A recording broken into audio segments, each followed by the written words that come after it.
Olá, amigo, bem-vindo ao canal Medicina Integrada. Hoje vamos começar aqui as nossas videoaulas de fisiologia humana, tá ok? Nossa primeira aula.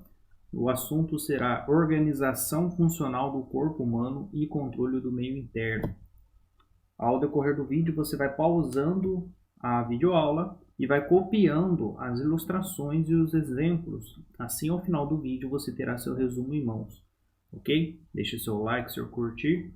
E ao lado aqui nós temos algumas redes sociais para você entrar em contato e se manter informado. Conceito de fisiologia é explicar os fatos físicos e químicos responsáveis pela origem e pela progressão da vida. Pode ser dividida em fisiologia virótica, bacteriana, celular, vegetal e humana.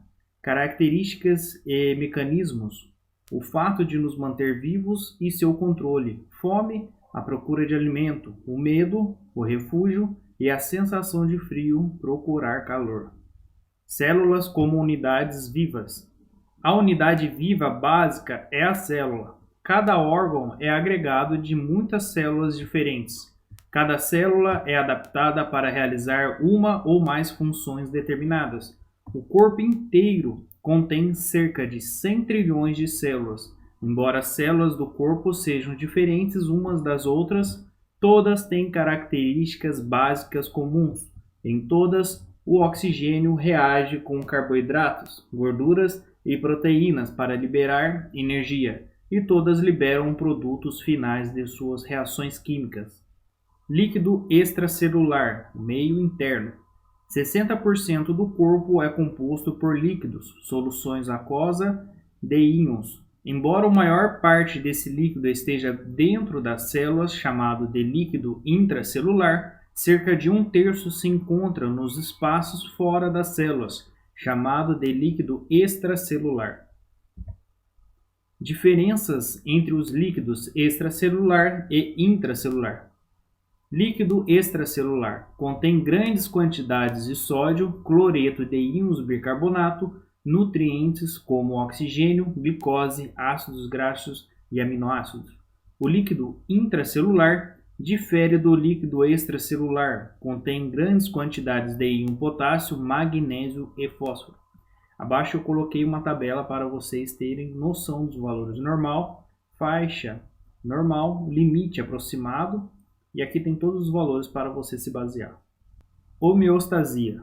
Manutenção de condições quase constantes no meio interno. Todos os órgãos do corpo humano executam funções que contribuem para manter essas condições relativamente constantes. Exemplo: pulmões provêm oxigênio para as células. Os rins mantêm constante as concentrações de íons e o sistema gastrointestinal fornece os nutrientes. Sistema circulatório do sangue. O líquido extracelular é transportado em dois estágios: sangue-corpo, como a gente ilustra na figura, e líquido entre os capilares e espaços intercelulares, como a gente ilustra na figura também.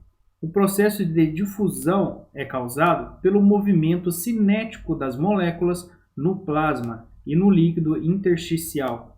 Então, em contínuo movimento em todas as direções do plasma e no líquido nos espaços intercelulares através dos poros capilares. Nutrientes do fluido extracelulares. O sistema respiratório, o sangue passa pelo corpo e pulmões, onde capta nos alvéolos o oxigênio. Uma observação: a membrana entre os alvéolos e o lúmen dos capilares pulmonares, membrana alveolar, tem apenas 0,4 a 2 micrômetros de espessura. Trato gastrointestinal. Flui através das paredes do trato gastrointestinal, onde contém diferentes nutrientes dissolvidos que são absorvidos. Fígado e órgãos metabólicos. O fígado altera quimicamente substâncias para formas úteis para células adiposas, mucosas, gastrointestinal, rins e glândulas endócrinas. O fígado também elimina resíduos produzidos no organismo e substâncias tóxicas. Sistema músculo-esquelético, responsável por mover o corpo para local abrigado, para obter alimentos e proteção. Remoção de produtos finais do metabolismo. Remoção do dióxido de carbono pelos pulmões ocorre ao mesmo tempo em que o sangue capta oxigênio. O dióxido de carbono é liberado do sangue para os alvéolos, rins. Remove do plasma substâncias além do dióxido de carbono, ureia e ácido úrico. Reabsorve para o sangue substâncias necessárias ao corpo, glicose, aminoácidos, água e íons, como a gente vislumbra aqui, como é bem vascularizado o rim. Regulação das funções corporais. Sistema nervoso composto por 3 partes: aferência sensorial, sistema nervoso central ou parte integrativa e eferência motora. Número 1. A aferência sensorial detecta o estado do corpo e do ambiente. Número 2. Sistema nervoso central ou parte integrativa. Armazenar informações, gerar pensamento, criar e determinar ações e reações do organismo em resposta às sensações. Número 3. Eferência motora. Executa desígnios da pessoa. Sistema autônomo. Opera em nível subconsciente e controla funções dos órgãos internos. Sistema hormonal. São 8 principais glândulas endócrinas que secretam substâncias químicas chamadas de hormônios. São transportados no líquido extracelular. Sistema nervoso. Regula muitas atividades musculares e secretoras, enquanto o sistema hormonal regula funções metabólicas. Proteção do corpo. Sistema imune e o sistema integumentar são 2. Como são? Sistema imune, composto pelos glóbulos brancos derivados do timo, linfonodos, vasos linfáticos. Uma observação: consegue-se distinguir suas próprias células das células e substâncias estranhas. Número 2. Destruir os invasores. O sistema integumentar é o limite entre o meio interno do corpo e o mundo externo, regula a temperatura corporal. Reprodução contribui através da geração de novos seres em substituição dos que morreram. Exemplos de mecanismo de controle. Função de tamponamento do oxigênio pela hemoglobina.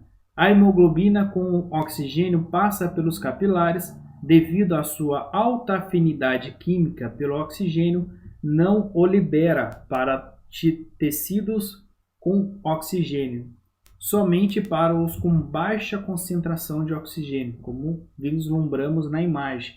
O oxigênio é carregado na hemácia, é transportado e quando se há necessidade do tecido, ela é liberada. Sistema barorreceptor.